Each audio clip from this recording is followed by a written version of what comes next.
Oi, pessoal, bom dia para vocês. 7 horas em ponto da manhã, hoje é dia 4 de maio de 2026. O ano já está quase pela metade e nós passamos já por quase metade dos feriados. Foi bom pra caramba, hein? Fala sério. Eu, por exemplo, descansei muito. Fui lá para Lândia, para minha terra. Agora que a gente não pode mais fazer merchan, então fica só isso mesmo, Lândia, né? Antes era Uberlândia, antes que a Uber comprasse o nome do time de futebol, então aqui a gente só vai falar Lândia agora daqui para frente, tá bom? E tirando o descanso, né, foi um fim de semana também para que o clima político arrefecesse um pouco, porque a temperatura foi muito ruim na semana passada para o governo, 2 derrotas acachapantes no Congresso Nacional, uma delas inesperada completamente, que já tinha 132 anos que não acontecia, foi a negativa do Senado, a indicação do presidente Lula, do advogado-geral da União, o Messias, né, que ficou fora do Supremo Tribunal Federal, não por conta de qualidades ou defeitos que ele tenha, enfim, na sua biografia, mas em função de uma articulação muito estranha que reuniu os interesses de ministros do Supremo interessados em não permitir o avanço das investigações contra o Banco Master, mais políticos do Centrão que estão aí com a corda no pescoço por causa dessa situação, e até mesmo gente do governo, como Jacques Wagner, que até agora ninguém entende como é que está trabalhando em relação aos votos que orienta lá em Brasília, tá?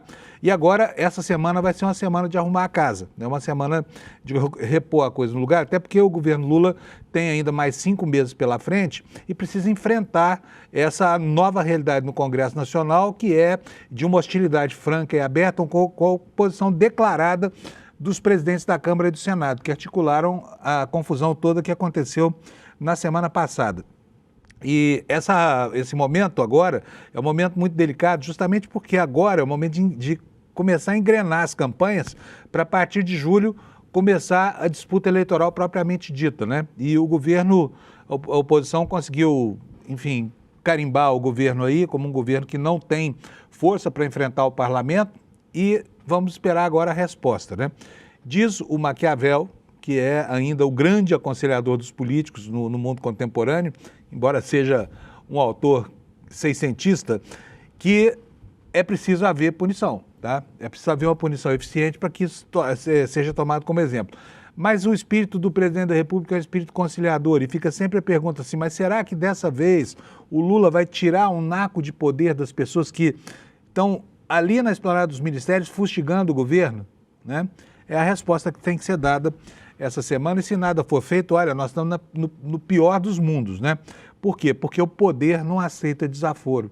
O poder não aceita desaforo. Então, o noticiário de hoje gira em torno dessa reorganização. O que será que vai acontecer? Será que o Lula vai demitir o pessoal que o traiu?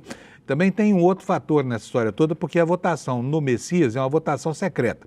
Mas houve também uma segunda manifestação de má vontade congressual com o governo, que foi justamente na rejeição aos vetos do Planalto ao processo da dosimetria, que vai ajudar não apenas os bandidos do 8 de janeiro, mas também bandidos comuns, traficantes, estelionatários, assassinos, que estão aí na cadeia doidinhos para pegar uma carona nessa história toda que os bolsonaristas inventaram para tentar reduzir a agonia do golpista Jair Bolsonaro, chefe da quadrilha que tentou golpear o poder em 2022. Então é esse o programa de hoje. Daqui a pouquinho nós vamos ter o Kleber Lourenço antecipando informações, vamos ter a análise precisa do Lula lá em Brasília, para que a gente possa desvendar como é que vai ser essa semana tão importante para o resto dos nossos dias, né? Porque, afinal de contas, como eu falei, nós temos 5 meses e meio só desse governo e ainda temos que fazer aqui uma aposta em que o Lula vai conseguir se sagrar candidato, fazer uma campanha vitoriosa e ganhar a eleição, porque senão nós estamos muito ferrados, nós do campo progressista, né? Com a volta dos fascistas ao governo do Brasil, empoderados agora por um Trump enlouquecido lá nos Estados Unidos, que tem feito o diabo no mundo, desrespeitando o direito internacional, desrespeitando as fronteiras internacionais, desrespeitando até o bom senso e a paciência do eleitor americano. Outro foco do noticiário hoje é a situação lá no Estreito de Hormuz, né? Porque está lá uma queda de braço para ver quem bloqueia mais, se o Irã ou os Estados Unidos. Os Estados Unidos agora prometem o uso de força militar para escoltar navios no Estreito de Hormuz. Não houve detalhamento sobre como será essa operação, se é que ela vai acontecer de verdade. E, enquanto isso, Na sexta passada, nós tivemos aí uma efeméride que foi o 60º dia da guerra que Trump declarou sem pedir autorização ao Congresso dos Estados Unidos. Ele poderia fazer isso por 60 dias, mas o prazo está esgotado. Ele tenta dizer que agora há um cessar-fogo em vigor e que, portanto, o prazo para esse pedido de autorização ao Congresso para de correr, né?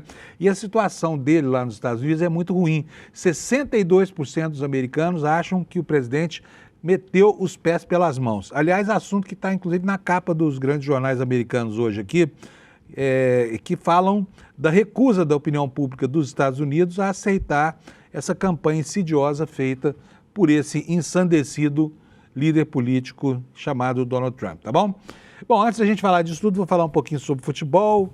Olha, temos notícias importantes hoje que o Alex está trazendo aqui para nós, né? Eu falei do Lândia, ele pesquisou até o Lândia esse fim de semana. Bom dia, Alex, tudo bem? Bom dia, nossa audiência, todo mundo, boa semana. Deixa o like aqui no nosso canal, se inscrevam e vamos lá, que tem muita notícia. E esse final de semana eu me empenhei para trazer notícia do nosso Lândia, que a gente pode falar a palavra completa, senão é merchandising aqui no ICL, né, Panunzio? Isso. E o Lândia, como é que tá? Tá ganhando ou tá perdendo, Alex? Então, Panunzio, o nosso Verdão lá de Minas Gerais é o líder ali do grupo da Série D. Tem o Ivinhema, o Craque, o Betim. O Berlândia tem 12 pontos e ganhou no sábado, no dia 2 de maio, de 2-1 do Operário do Mato Grosso do Sul. E foi a única vitória de um Verdão no sábado, porque o meu Verdão ficou no empate com o Santos. Então, estou feliz pelo nosso Lândia estar vencendo e sendo líder. E logo em menos de 5 anos, estará na Série A para fazer o clássico contra seu outro time, o Mirassol, Panunzio. O meu sonho é ver o Lândia jogando com o Mirassol, para ver quem é que ganha, tá? Mas o Mirassol, só porque eu parei de torcer por ele, começou a ganhar de novo. Você já viu como é que o sujeito, quando é pé frio, sai, a coisa anda? Sim. Então o Mirassol ganhou esse fim de semana, né? Isso mesmo, o Panunzio é o nosso torcedor, vira casaca, o time perde, para de torcer, começa a ganhar e volta a torcer. Não vou voltar a torcer pelo Mirassol, não. Eu sou Lândia até morrer, que nem diz o... Uma vez o Berlândia, até morrer. É Isso o hino mesmo. do Berlândia. Eu vou até colocar a tizinha aqui na tela, Panunzio. Você tinha mencionado do Mirassol. O Mirassol ganha de 2-1 do nosso Coringão, 2-1 contra o Corinthians, jogando em casa. Então o Mirassol começa a respirar um pouco melhor, porém ainda está na zona de rebaixamento. E nisso, essa vitória dá uma esperança ali para os próximos jogos. E então foi um ótimo jogo, porque o Corinthians está vindo uma crescente também, Panunzio. Queria dar os parabéns para o nosso Anderson, né, que tão gentilmente está fazendo ali. Eu acho melhor você deixar o microfone aberto só para a gente ouvir os gritos aí, tá? Porque ele é o nosso representante do Corinthians aqui de manhã na redação aqui da nossa produtora, né, o Alex? Sim. Então ele está feliz da vida hoje, né? Sim, eu cheguei ele aqui, ele estava até vocês? feliz. Ele Não, tá falando? Ele tá só rindo aqui, ele só tá rindo, analisando a situação. Ele chegou aqui estressado, mas a gente sabe que o motivo foi o Corinthians, então meus pêsames pro Anderson pela vitória do Mirassol ali contra o Corinthians, Panunzio. Muito bem, Mirassol, parabéns. Eu tô quase arrependido de não torcer mais por vocês. Mas fala, Alex.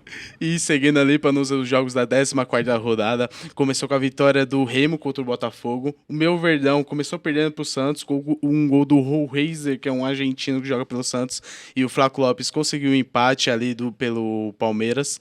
Tá parecendo campeonato argentino, porque Flaco também é argentino, né? Isso, ele é atacante argentino e provavelmente estará na Copa do Mundo. Eu estarei torcendo por ele, não pela Argentina, mas eu estarei torcendo por ele se ele for convocado, Panunzio.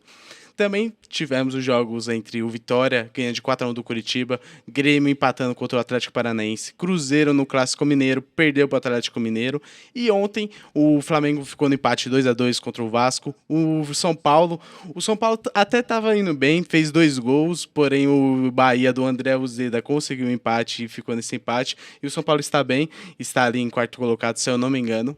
Chapecoense perdeu jogando em casa para o Bragantino por 2-1, Internacional 2-0 contra o Fluminense, e o Mirassol ganha de 2-1 do Corinthians. Se você quiser ver onde seu time está na tabela, pausa aí que essa tabela está atualizada. O Palmeiras segue líder com 33 pontos, Flamengo, Fluminense e o nosso São Paulo. Já na zona de rebaixamento temos Corinthians com 15 pontos, Mirassol com 12, Remo e Chapecoense fazendo a sequência da zona de rebaixamento, Panunzio. Muito bom, beleza, maravilha. É isso por enquanto, né, Alex?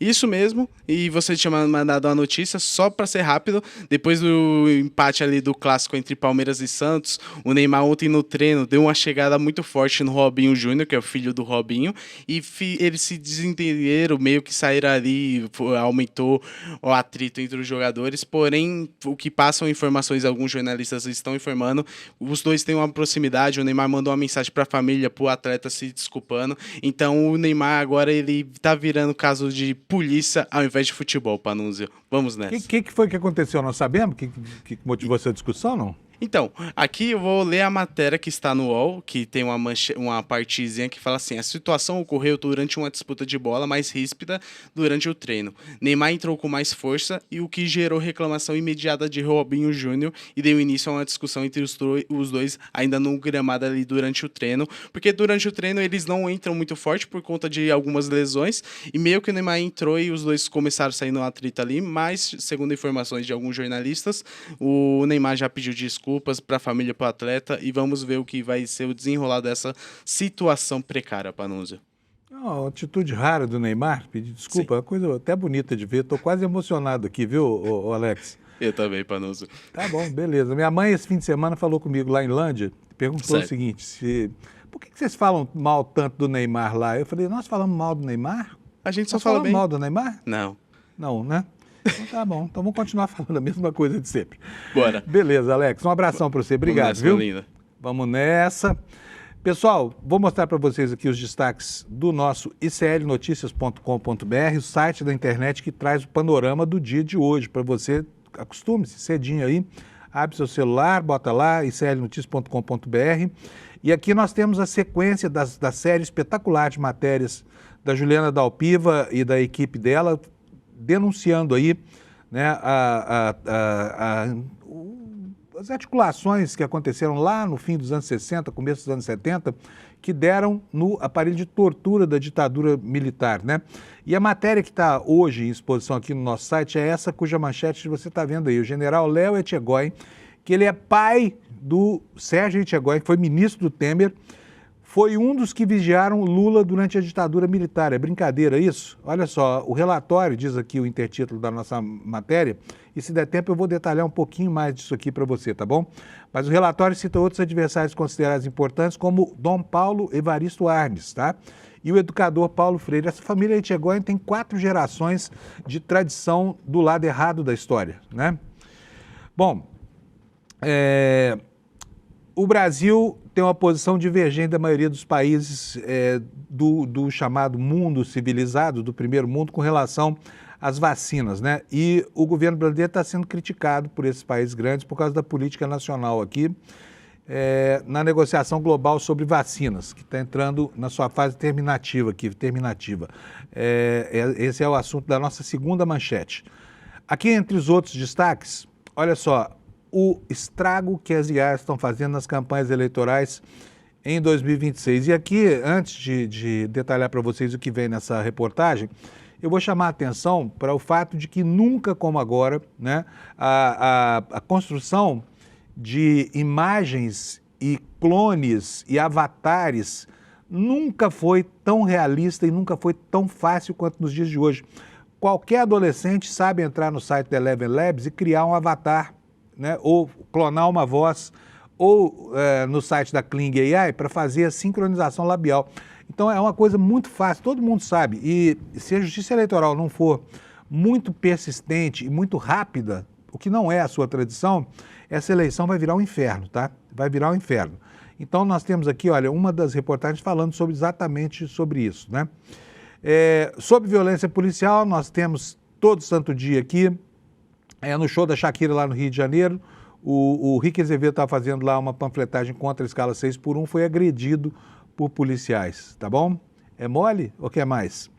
Bom, Thiago Ávila. Thiago Ávila quem é? Thiago Ávila é aquele militante brasileiro que está em praticamente todas as tentativas da Greta Thunberg de mandar ajuda humanitária para povos oprimidos, por exemplo, os povos da Palestina, os povos de Cuba, né? E ele foi detido e agora vai ser interrogado lá em Israel. Daqui a pouco eu dou para vocês mais detalhes, tá bom? E o show da Shakira, né, que foi um show espetacular, 2 milhões de pessoas reunidas lá na praia de Copacabana. Aliás, o Brasil entra para o noticiário internacional sempre com esses números grandiloquentes, né, porque Copacabana virou o maior palco do mundo. Todos os artistas que vêm aqui, enfim, têm a oportunidade de cantar, de se apresentar para uma multidão que não é possível em nenhum outro lugar do mundo, porque não há um palco tão extenso e muito menos um povo tão vibrante quanto esse que existe aqui no nosso país, tá? Eu, além de por falar em Thiago Ávila, aqui nós temos uma matéria do Jamil Chad que traz uma carta do Thiago Ávila falando para a filha dele, né, alertando para o fato de que 1 milhão de crianças estariam sofrendo genocídio nesse momento no mundo, tá bom? Esses são os nossos destaques de hoje. Já são 7h16, hora de chamar o Kleber Lourenço, que está lá na redação, preparadíssimo para esta nossa edição. Bom dia, Kleber. Bom dia, Panunzio. Bom dia, Comunidade do ICL. Tudo bem? Como foi o seu feriado, Kleber? Breve, mas o suficiente para relaxar. Foi breve, o meu foi breve também. Agora, sabe quando é o próximo, Kleber? Quando, Panunzio? 7 de setembro, hein? Falta muito tempo agora. Diante de um feriado prolongado, breve, agora nós temos também uma distância bem longe do próximo feriado emendado. Mas vamos sobreviver até lá. Já foi bom, hein? Nós tivemos quantos? 6 feriados até agora? Já. 6 feriados, né? Acho que no último... Mas vamos lá. Bom, como é que é, Alex? 4 de junho é o próximo? Ah, então é ponto facultativo, é Corpus Christi. Eu que viro católico fervoroso em Corpus Christi, estou a favor do feriado também. Bom, vamos lá. Vamos começar aqui com os assuntos do dia. Gente, outro dia teve aquela feira agropecuária lá em Ribeirão Preto, virou um palanque, né, do Flávio Bolsonaro e do Tarcísio. E começou a confusão, porque o Zaratini foi à justiça e pediu a condenação dos dois por campanha eleitoral antecipada. Houve pedido de voto explícito lá, Kleber, ou não? Olha, Panunzio, já aproveitando, nos últimos dias virou uma verdadeira festa de campanha eleitoral antecipada. Vamos falar desse primeiro caso do Tarcísio.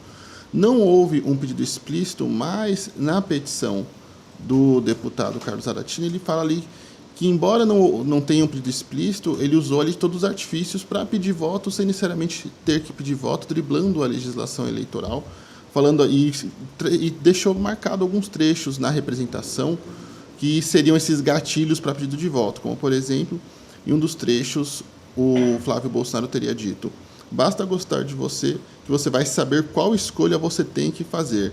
Em outro trecho também: na hora daqui a poucos meses de escolher o futuro que você quer para você e sua família, para os seus filhos, pensem nisso. Em outro trecho também, o próprio Tarcísio, o governador de São Paulo, chega a falar: nosso próximo presidente da República. Então foram vários gatilhos e várias falas durante a AgriShow que ocorreu na semana passada, trazendo ali todo um tom de campanha antecipada mesmo para a participação das duas autoridades. Lembrando que Flávio Bolsonaro é um senador ainda com mandato em exercício, enquanto Tarcísio é o governador do estado de São Paulo, e usaram ali o evento para fazer um palanque eleitoral. Bom, só para que as pessoas saibam, é o seguinte: a lei eleitoral proíbe taxativamente que antes da convenção dos partidos, antes que sejam designados os candidatos de cada partido ou federação, não pode haver pedido explícito de voto. Então, o candidato pode falar: vote em mim. Não pode falar assim: olha, conto com você no dia da eleição. Mas tem, na jurisprudência do Tribunal Superior Eleitoral, uma coisa chamada palavras mágicas, né, Kleber? Isso. Que é exatamente isso que o Kleber está falando, sabe? É uma menção indireta ao pleito e um pedido cheio de subterfúgio de voto, que foi o que supostamente, segundo o deputado Carlos Zaratini, aconteceu lá em Ribeirão Preto, né? E olha, já tem prefeito cassado por conta disso, tá? Por ter feito campanha eleitoral, fazendo uso dessas situações, são situações públicas, né? Enfim, eventos até patrocinados por governos, são eventos com dinheiro público, e aí a pessoa vai lá e acha que enganou a justiça eleitoral, mas não, depois tem que se haver com ela. Não sei se é o caso lá da AgriShow, lá em Ribeirão Preto. Agora, que ficou evidente que era uma festa de campanha, ficou, né, Kleber?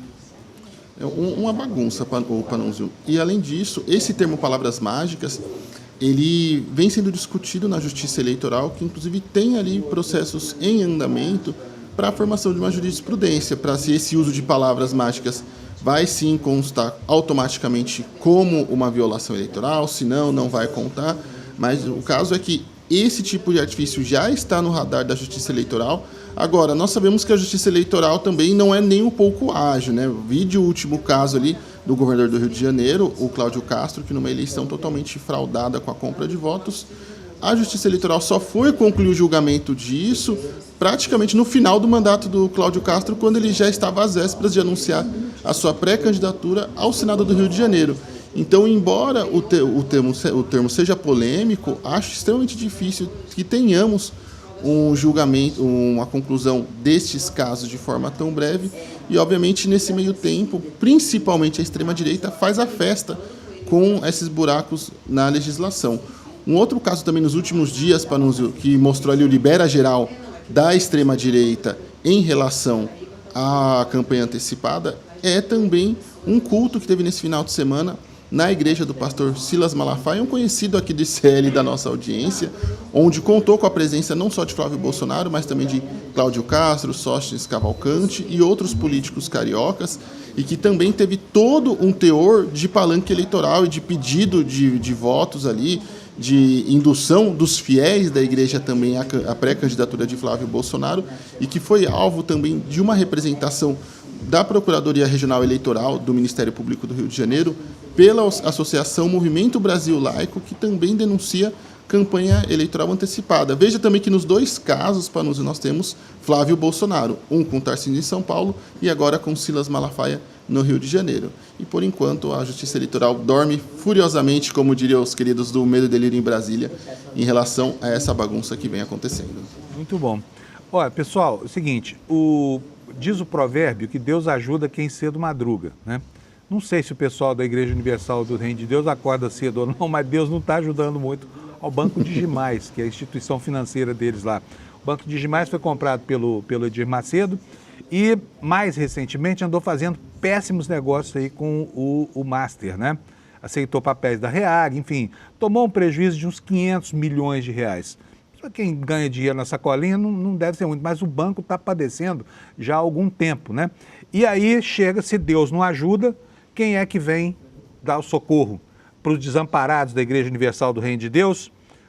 Os poderosos. Afinal de contas, a Igreja Universal do Reino de Deus é um banco, é uma igreja e é também um partido político, como vocês sabem, né? E esse partido político atuou fortemente, fazendo com que o governador de São Paulo, Tarcísio de Freitas, e o prefeito da capital liberassem para o público o crédito consignado no Banco Digimais, uma instituição que está quebrando, tá? Que está quebrando. Tem uma negociação para aquisição desse banco pelo BTG Pactual, mas ainda não está confirmada, porque depende de muita coisa, inclusive de um empréstimo do Fundo Garantidor, que está interessado nessa transação, para consolidação do negócio, para tapar os buracos lá do Banco Digimais.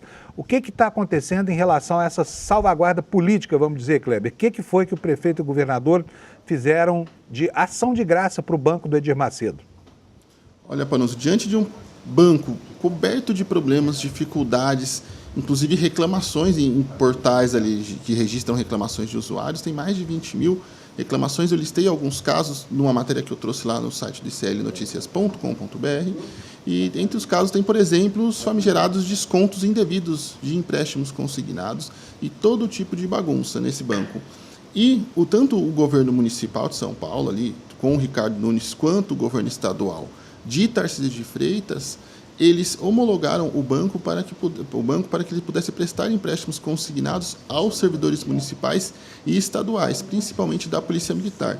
Vale lembrar que a Universal do Reino de Deus já é uma longa conhecida da Polícia Militar de São Paulo, já que ela tem diversos convênios para a realização de eventos, acompanhamento psicológico, todo tipo de, entre muitas aspas, benesses, Panunzio, para os servidores da Polícia Militar. E agora tem mais esse benefício financeiro para o banco. Lembrando que o crédito consignado é ótimo para a instituição financeira e muito complicado para quem tomou esses empréstimos, ou em alguns casos, como tem em sites como o Reclame Aqui, descontos que não foram solicitados segundo essas reclamações, mas foram abertos diversos convênios com portarias e atos oficiais permitindo que essa instituição que se encontra em problemas possa ali tomar empréstimos dos servidores. Panunzio, mais um absurdo ali envolvendo o governo Tarcísio de Freitas, uma instituição financeira e também a Igreja Universal do Reino de Deus.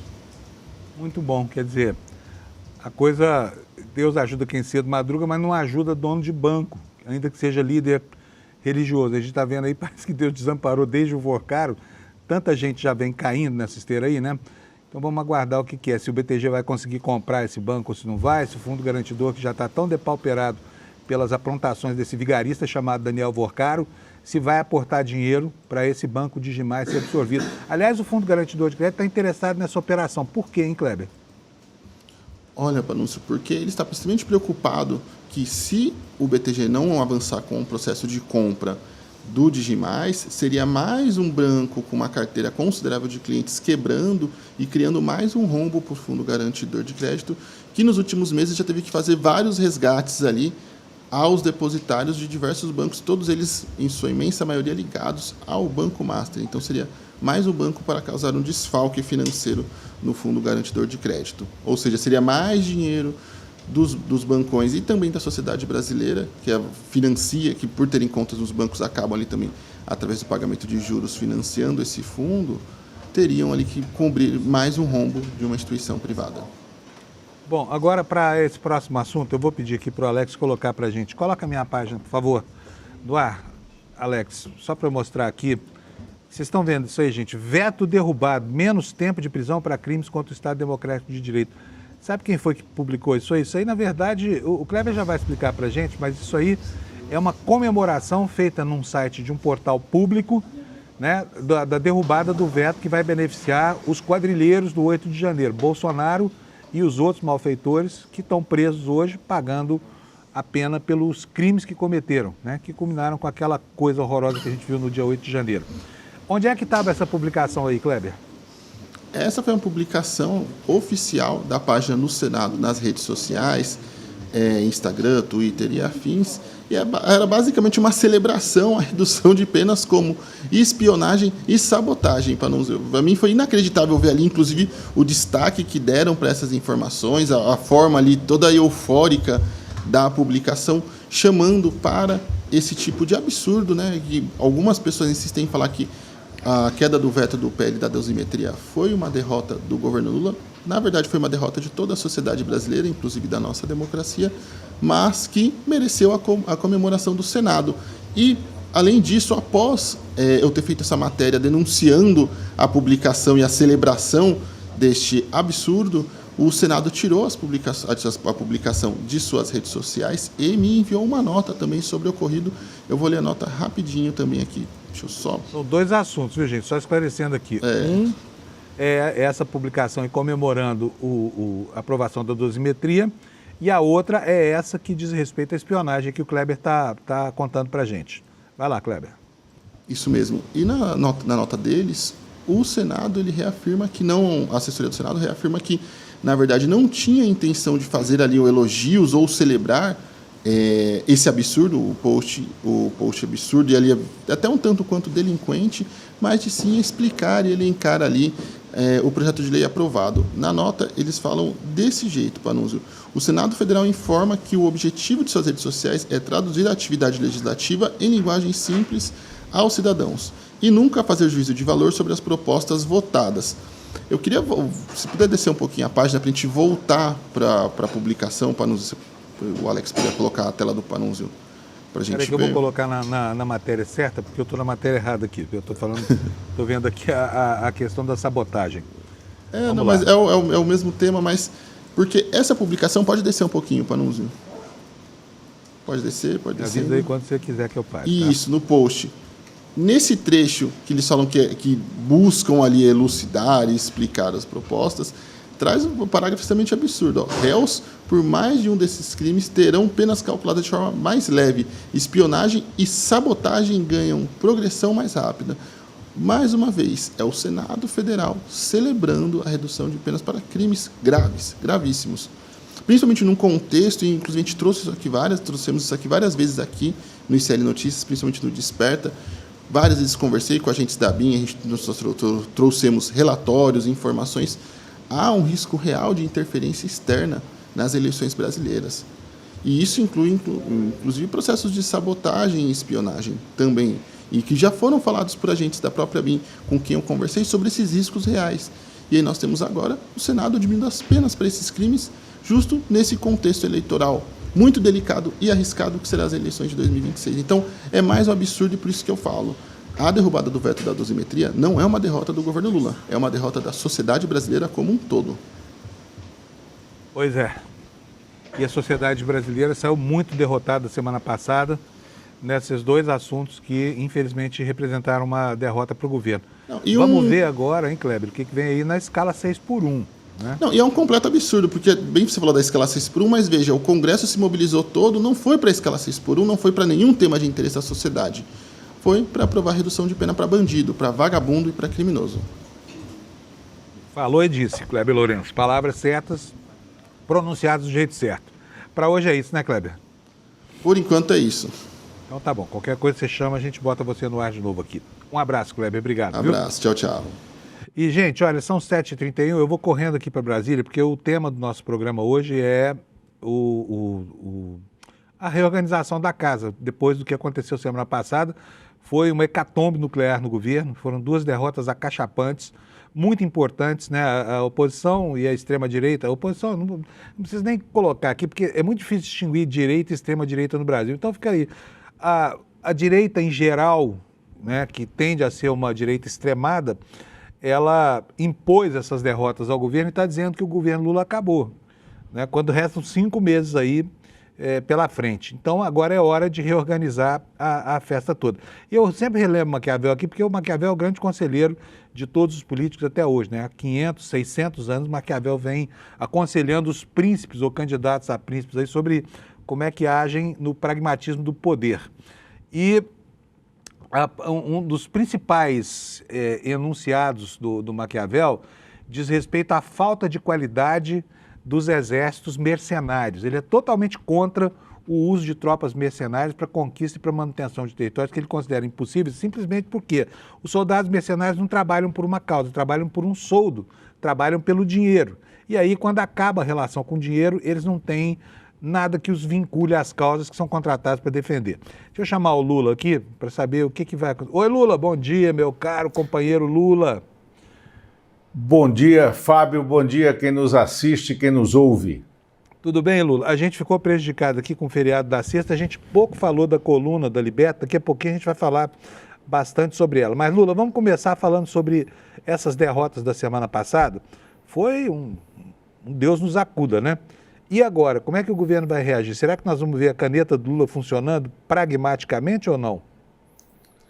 Fábio, o presidente Lula passou o feriado no Palácio do Planalto, ao telefone também, e organizando a tropa para a reação, para dar um passo à frente. Ou seja, na guerra, ante o desafio, dê um passo à frente. Essa é uma das regras de quem está no jogo.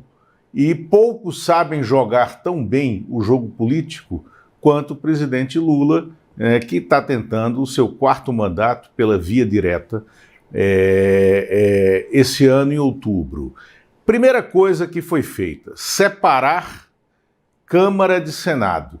Na Câmara, e está muito claro, o presidente vem colhendo frutos de uma aliança que é pragmática com o presidente da Câmara, Hugo Mota, que é egresso da mesma centro-direita, com apoio da extrema-direita e com alianças pontuais e mercenárias com o Centrão, do presidente do Senado, Davi Alcolumbre.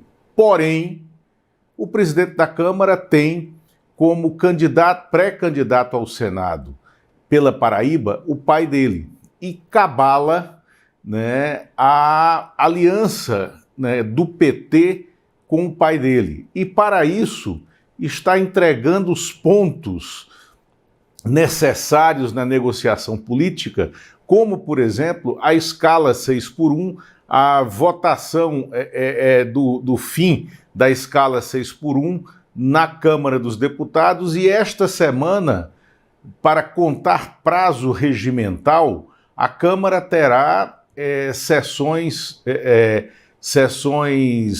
ordinárias de hoje até sexta-feira, para acelerar os prazos para a votação. A Câmara quer votar o projeto que é de interesse do Palácio do Planalto, que é de inspiração de 2 deputados da base do governo, né? E quer jogar isso o mais rápido possível no colo do Senado, para que se torne um problema da relação política do Palácio com o Senado. Em relação à derrota, né, a derrota acachapante da semana passada, da última quarta-feira, e o estabelecimento dos culpados, o presidente Lula passou esses últimos 3 dias tendo um mergulho na vida real da qual ele estava afastado, das relações que tem uma divisão profunda entre a base do governo, o PT, e o que acontece de fato no Congresso, né? Ele foi surpreendido pelo resultado, ele foi surpreendido pelas traições, ele quer que o Jorge Messias continue na Advocacia Geral da União, mas vai respeitar a decisão de foro íntimo do Messias, se vai permanecer ou não. Ele deu um tempo para que o Messias decida isso, deixou claro que quer a permanência do Messias na AGU, porque pretende, num 4º governo, num 4º mandato, quando ele terá ordinariamente o direito de indicar 3 ministros do Supremo, mais esta vaga que está vaga, ele quer o Messias no jogo, porque ele quer rediscutir essa questão política e porque ele tem certeza que indicou um dos melhores nomes disponíveis no seu campo ideológico para o Senado, para o STF, e que foi o Senado que o derrotou.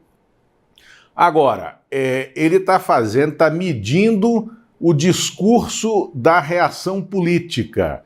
E, como a gente falou aqui na quinta-feira, né, como está explícito também no podcast Em Detalhes, que vai ao ar já, de manhã aqui no ICL, no canal do ICL, o presidente encontrou um discurso.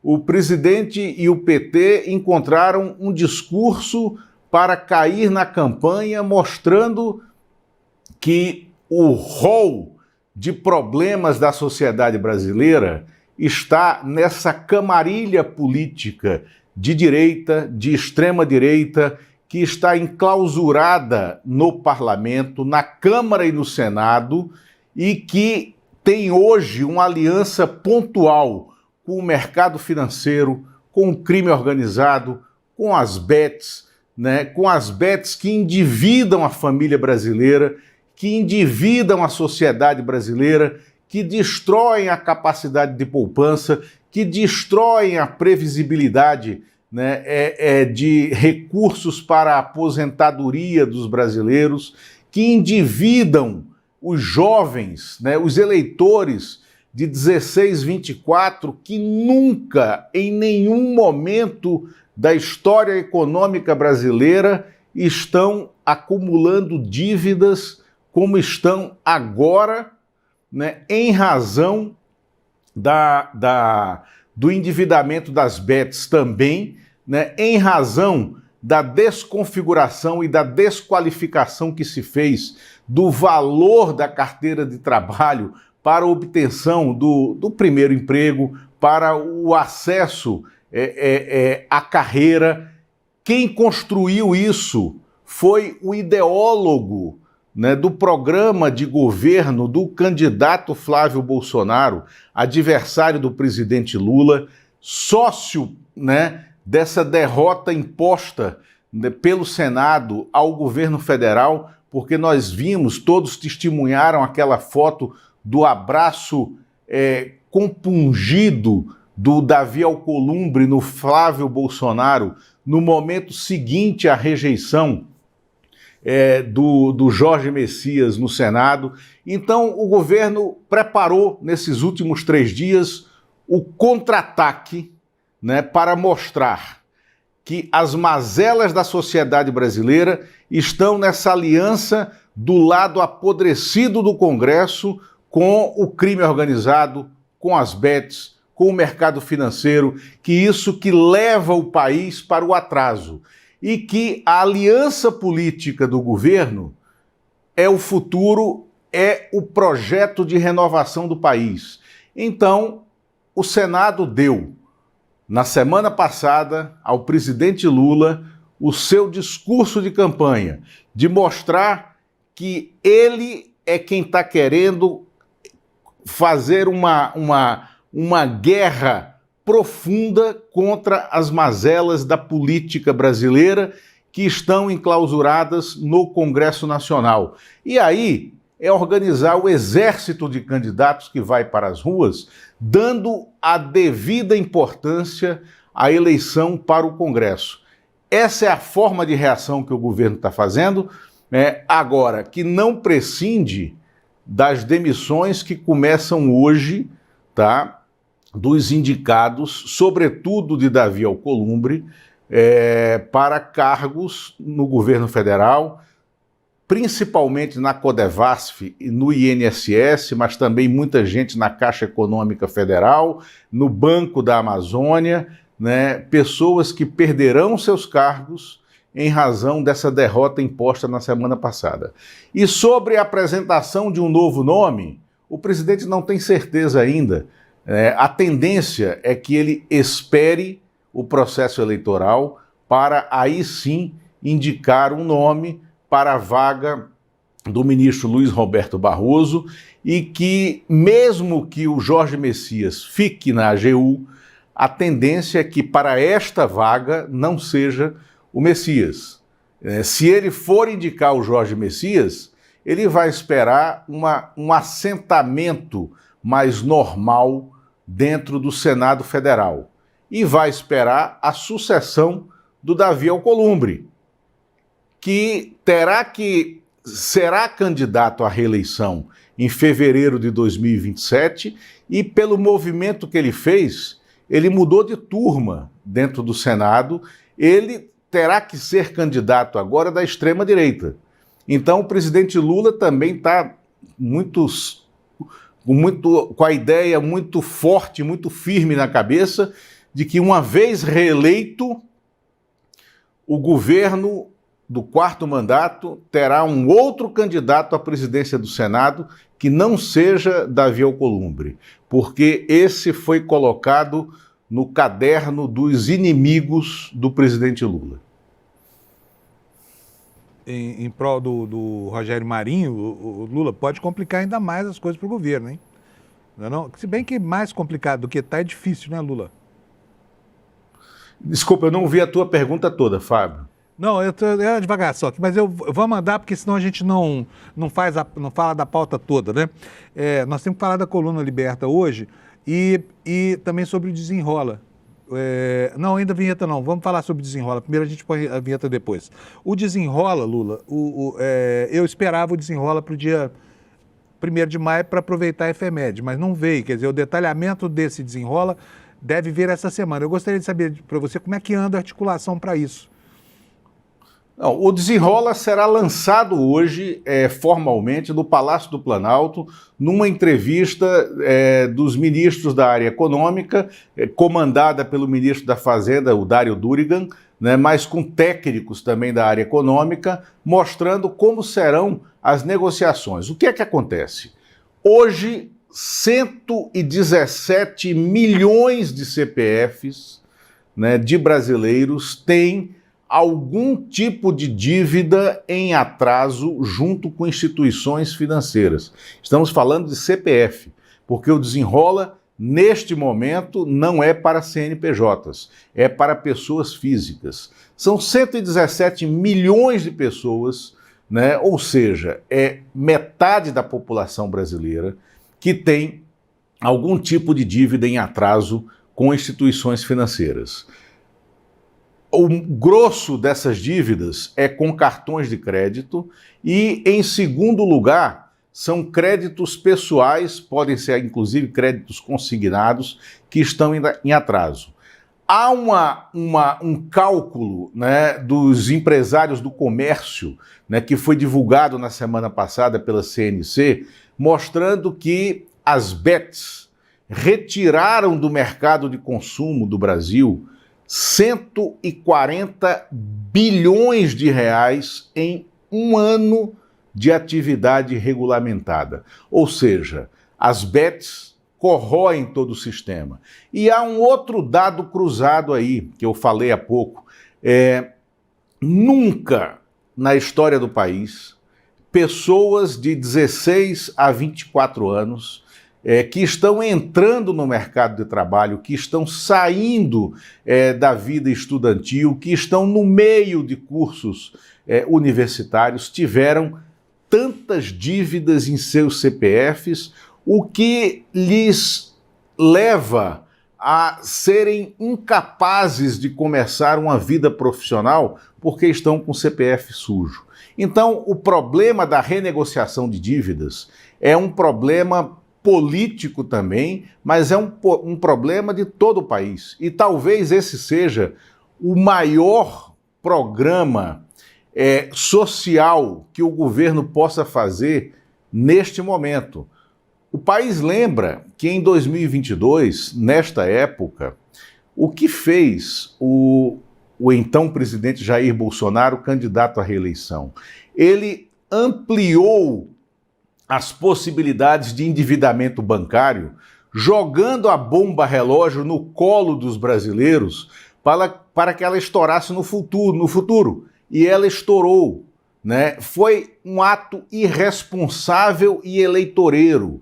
O que o governo está oferecendo agora é uma possibilidade que cada um dos cidadãos tenha capacidade de fazer uma renegociação financeira com a instituição a qual deve, inclusive em programas do FIES. E tem uma trava nessa renegociação. Durante um ano, esse brasileiro que entrou no Desenrola não poderá fazer nenhuma aposta em bet, porque o seu CPF estará glosado para apostas em bet. Esse é o primeiro movimento do governo para um enfrentamento mais firme em relação às bets. Um segundo movimento que o governo fez, foi pouco divulgado, foi o impedimento por 2 vezes de que a Caixa Econômica lançasse as suas bets. Porque a Caixa Econômica é o segundo maior banco público brasileiro, é o banco das famílias brasileiras, e o presidente da Caixa, indicado pela dupla Arthur Lira-Ciro Nogueira, queria a criação de uma bet vinculada a ela. E o governo federal, que é contra as bets, que vê a degeneração que as bets provocam nas famílias brasileiras, no orçamento familiar, impediu isso. Então o governo está dando um primeiro passo agora de fazer um enfrentamento mais sério a essa questão das bets, que é dizendo, se você renegociou o seu débito, durante um ano você não pode jogar, não pode fazer aposta nenhuma em nenhuma bet, nem aqui nem lá fora. O seu CPF está impedido de fazer essa negociação. É muito saudável que isso aconteça. Agora, é muito importante que o país veja a diferença de postura entre o que está sendo proposto agora em ano eleitoral, que é uma renegociação para trazer de volta, né, esses devedores ao sistema financeiro e devolver a eles uma capacidade de sonhar com os próprios futuros, com o que foi feito há 4 anos, que foi um estímulo ao endividamento irresponsável que destruiu lares. Então, esse programa está sendo lançado hoje a partir de uma entrevista coletiva que vai ser dada no Palácio do Planalto, com a explicitação da política, e na quinta-feira, no pronunciamento que ele fez em razão do 1º de maio, o presidente anunciou, né, que essa política viria a público hoje, na segunda-feira. Muito bom. Agora, imagina só o estrago, depois das bets, que essas agências de previsão as agências que você pode apostar tudo, né? Vão provocar aí. Por exemplo, eu vi até uma nota engraçada, um mês atrás o Globo soltou uma matéria falando que havia uma aposta aí de que Jesus ia voltar em 2025. E 3% dos apostadores apostavam que sim, Jesus ia voltar. Portanto, não voltou, né? Tem muita gente lamentando aí. Enfim, mas vem, para tomar dinheiro de brasileiro trouxa, não falta empresário esperto, né, Lula? E assim a poupança nacional vai sendo corroída. Bom, deixa eu falar sobre um outro assunto. Agora roda a vinheta da coluna do Lula, por favor, Alex.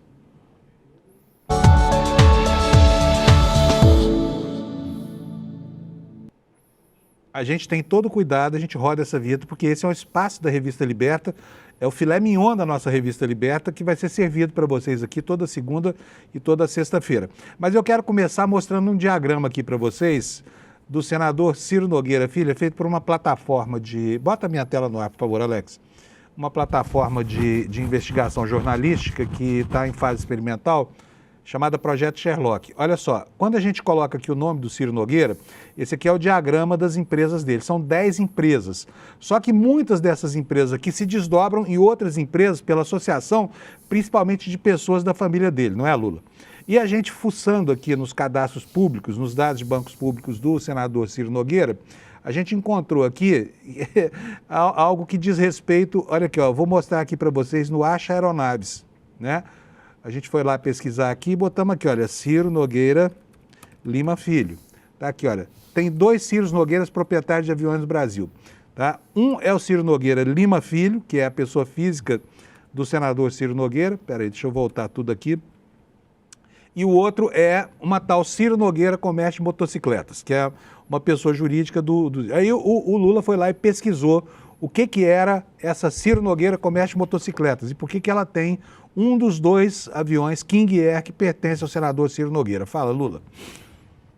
Bom, a Ciro Nogueira Motocicletas é a holding, é uma espécie de holding familiar, porque dela saem associações com a ex-mulher do Ciro Nogueira, Iracema Portela, com o próprio Ciro Nogueira e com a filha do Ciro Nogueira, que é a Duda Nogueira, que é uma blogueira, uma influenciadora de redes sociais e que não tem 30 anos, mas tem 6 empresas já que ela dirige, ligadas a essa holding Ciro Nogueira Motocicletas. Essa influenciadora Duda Nogueira... Desculpa, Lula. Eu vou pedir para o Alex colocar o diagrama no ar para a gente poder ir ilustrando isso que o Lula está falando. Mostra para nós, Alex. Então vamos lá. Essa aqui é a Ciro Nogueira Comércio de Motocicletas. Ela se desdobra em 3 sócios, não é isso, Lula?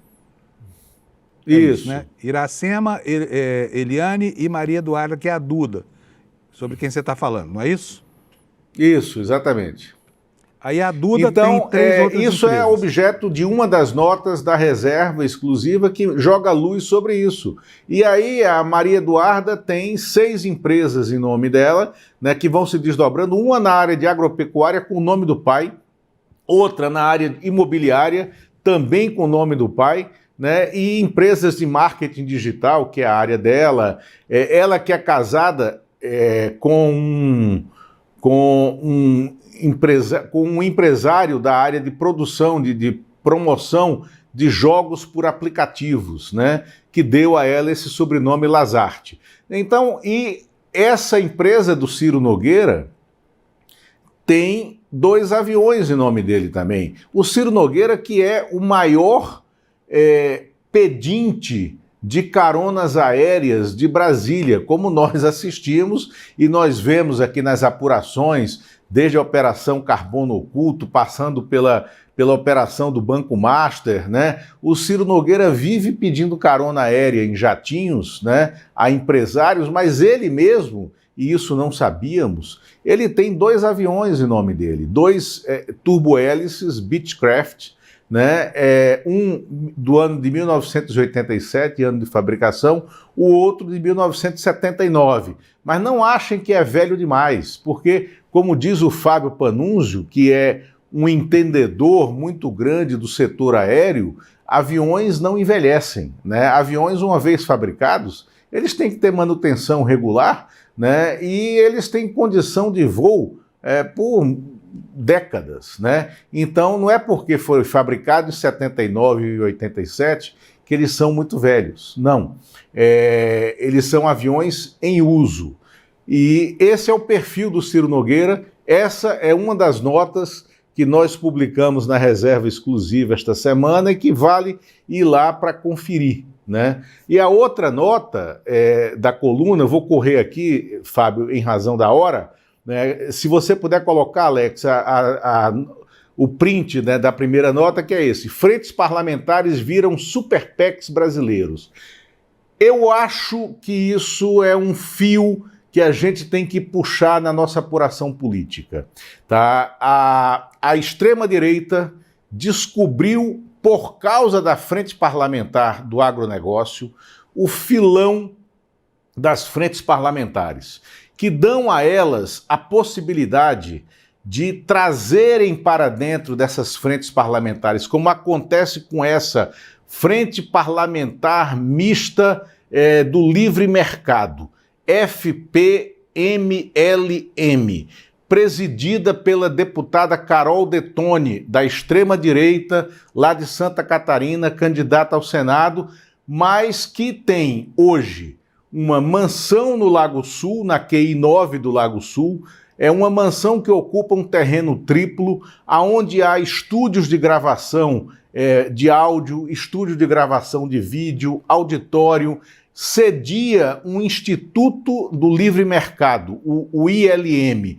Esse Instituto do Livre Mercado, ele pode fazer associações com empresas que dão dinheiro para a ação política, né? E foi lá dentro dessa casa da frente parlamentar, por exemplo, né, do livre mercado, que o deputado Nicolas Ferreira gravou, né, usando a estrutura de vídeo deles, aquele vídeo com mentiras sobre o Pix, que foi tão deletério para a economia brasileira no começo desse ano, que precisou de uma ação imediata do então ministro Fernando Haddad, desmentindo as mentiras, né, do Nicolas Ferreira. Então é essa frente parlamentar, é esse tipo de ação política por meio de frentes parlamentares que bebe na estrutura da mais bem-sucedida frente parlamentar brasileira, que copia a estratégia de lobby dos Estados Unidos, que é a do agronegócio,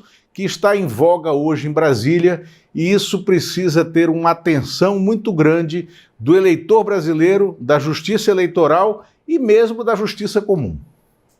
Muito bom, Lula. Olha, um abração para você, bom dia, muito obrigado e até quarta-feira aqui no Desperta. Valeu, companheiro. Fábio, obrigado, abraço. Obrigado, viu? Gente, não dá tempo de mais nada, dá tempo só de falar aqui do nosso marketing de hoje, né? E já chamando aqui para vocês, a aula do Jamil Chad e do Eduardo Moreira está espetacular, você não pode perder, está todo mundo querendo entender esses movimentos estranhos que estão acontecendo, transformando a geopolítica global numa atividade absolutamente surpreendente. Então, para você entender direitinho o que está acontecendo, o Jamil Chad, que está lá na ONU em Genebra há décadas, que é o melhor correspondente estrangeiro do mundo, vai falar sobre o que ele vê no contexto, no âmbito das organizações multilaterais, e vai ser muito bom para a gente conseguir mesmo entender os desdobramentos desses movimentos erráticos aí do Trump, tá bom? Então, a aula vai ser amanhã. Para você conseguir seu ingresso é aqui, despertacl.com.br, já pode ir aí agora, se você quiser. Não se esqueça, tá? Porque você não anota o compromisso, depois acaba esquecendo. Então vai aqui que a gente te lembra, despertacl.com.br, tá bom? E não perca a aula que o Jamil vai dar amanhã para vocês, tá bom? É isso, pessoal. Alex, tem uma audiência aí, não? Não temos audiência hoje, beleza, não tem problema, a gente mostra amanhã. Um abração para vocês, boa semana, sem feriado, né? Estava tão acostumado com esse negócio de semana de 4 dias, de 3 dias, que agora vai ser preciso sacudir a preguiça. E vamos tocar em frente, porque atrás vem gente. Tchau para vocês, bom dia e até amanhã. Estou aqui na sede da ONU em Genebra, um local que eu percorro há mais de 20 anos. Eu posso dizer, sou testemunha de decisões que redesenham fronteiras, que denunciam violações de direitos humanos, que mudam o destino de populações inteiras. Mas eu preciso ser honesto com vocês. O que está acontecendo neste momento é extremamente grave e é urgente. Os Estados Unidos estão redesenhando a geopolítica do planeta. Nós estamos vendo no Irã, na Venezuela, em Cuba e em tantos outros lugares no mundo. E a verdade é que o Brasil também está no centro desse tabuleiro. A questão é que quando nós lemos as notícias, nem sempre fica claro o que está por trás de uma decisão. E por isso, eu preparei uma aula gratuita e quero te mostrar o que eu enxergo aqui de dentro, o que está em jogo nessa nova ordem mundial e como isso já está afetando a vida de cada um de nós brasileiros.